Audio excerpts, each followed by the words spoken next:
Well, who can forget the moment you caught Gino on a sugar daddy website, and then when his ex sent topless photos of you to apparently you claim your job, right? Yeah. And you lost your job as an American literature teacher. Have you been able to forgive Gino for sending those photos to his ex? That was part of my privacy. How can you do that? How? The reason why I gave him a second chance is because when he did it, we were just dating. But that time when he sent those pictures, we were just dating online. We have never met in person yet. And he never thought that this person will actually reach out to me, and there was gonna be a way in which I will know what he did. It was at the very beginning of the relationship. But if Gino if he could have done something like that at another point of the relationship, when we have already met in person, after he proposed to me that it was something more serious, I don't think that I will be able to forgive him. But that was by far the worst thing that he did to me. The last worst thing. After that, I cannot recall he doing something as bad as that. Well, since you lost your job, you started an OnlyFans account, right? Yeah. How does Gino feel about that? Well, I'm very open and transparent about my, job as a content creator in OnlyFans. There might be a misconception about OnlyFans, that I am guilty myself, because in the past I look at this site just as, pornography. Like, oh no, that's like, explicit pornography. But actually, you as a content creator, you decide how far you want to go. I'm just there, I don't know, modeling lingerie, being just sexy, being, provocative, but Gino knows that there are certain things that I cannot cross the line. For example, no nudity. We agree as a couple, there is not going to be no nudity. Maybe some transparent stuff like insinuating, but you can see, but you can actually not see at all. It's just a place where I can be sexy, and that's it. And people can reach out to me more directly than on social media, that there are thousands and thousands of people. This is like a more VIP area, Sometimes people just want to be listened, be friends, and, oh, Jasmine, I just want to listen to your voice. This is something that they have crazy fantasy, like, my voice, I don't even like my voice. And I'm like, good morning, babe. I just want to wish you a happy week. And that's good enough for me to receive $500 tip. Yes, people are insane. Oh, girl. Have you ever thought about acting? People think you should be on a Telemundo somewhere or somebody's stage, girl. Your personality. Yeah, and that is something that I was always criticized about. It was like, growing up as a girl, because I come from a very conservative, kind of old-fashioned family, very traditional. And I was always like, the extrovert and so loud. And I was always so like, oh, you have to calm down. And I was like, well, I like being myself. This is how I am. And I'm very genuine sometimes. I speak too much. I'm very talkative.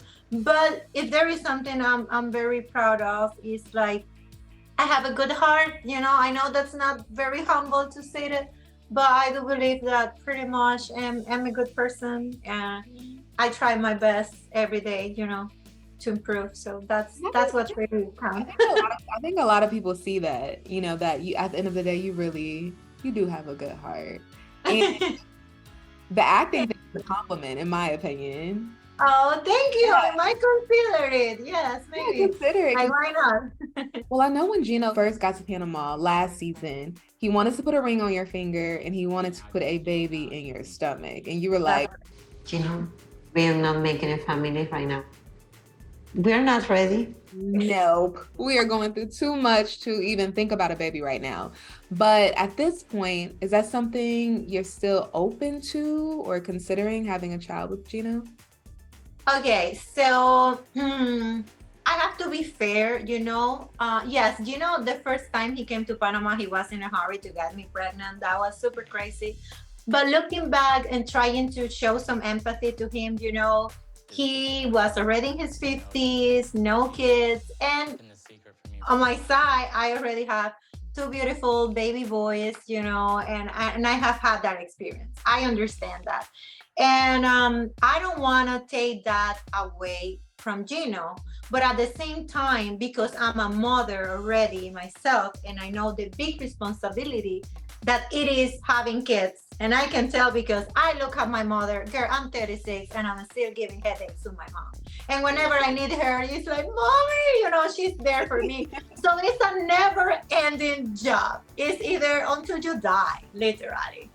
So because I know that, and because I have my kids, as much as I want to give him that opportunity, make the dream come true, girl, this is something that we still need to discuss and see first if we work as a couple, because that would be very unfair to bring a human being into such a chaotic relationship like the one we have. But if it happens, because you never know, if you're eating cake, it might happen. Sometimes it happens even when you're taking precautions. You never know. It happens. But if I had, the power to decide when, I would say that we still have a lot of things to work on before even thinking about kids. So it's not off the table. You're just not. It has never been off the table. Okay. Of course that yes, one part of me says yes, but this other part of me is saying like, you should still wait. Okay. Yeah. When you come to America, let's speak it into existence. That's your goal. You want this K-1 visa to get approved. What does your dream life look like here? Do you want to live in Michigan? Is it Miami? What's the career look like? Well, it's hard to predict, but because I know myself, and I've been told that weather in Michigan, it's very low, and I'm not, temperatures are very low. I know that that's gonna be something very hard for me to adapt. I don't see myself adapting because even in, I love Panama. I do believe that God is so wise that he was like, she's definitely a summer girl. Let's place her in Panama. He threw me there, So I don't know. The United States, I never been there, have never visited the United States, but I know it's a very, very big country. And I'm quite sure that if I don't like Michigan, maybe I can try a state that is more similar to my home country, Panama. I have heard actually good things about Miami, maybe Hawaii, because I'm more like I like to wear bikinis, very little fabric. I work very hard, girl, and I'm not gonna be covering my body layers and layers of fabric just because of the weather. Just starting by that. Oh, I can't wait to see what's in store for you and Gino. We're so happy you're back. Oh, thank you so much. That's one of the, I would say, like the biggest rewarding about being in a show, like before the 90 day, it's the love that you receive from people, because they see you every Sunday in their houses and they feel like that, like they know you and they care about you and they defend you and they're so nice. That's the biggest reward. And also the opportunity to that the people can see a little bit of my country and experience a little bit of my culture. And the most important part, I do believe the philosophy of the show, which I love, and that's why I love being part of it, is that love knows no borders. He doesn't know about skin color. He doesn't know about different languages, different cultures. Babe, when you love, you love. You can profoundly, deeply love a person that is so different from you. And I can tell because is so different from me. And there are so many things just because of his culture. Let's not talk about other things just because of his culture. And we are living even in the same continent. And I know that a lot of viewers can feel identified and maybe are going through the same. And that's the beautiful, thing about the show. And that's why I love being part of it and have the opportunity for the people just to see my story play out with Gino.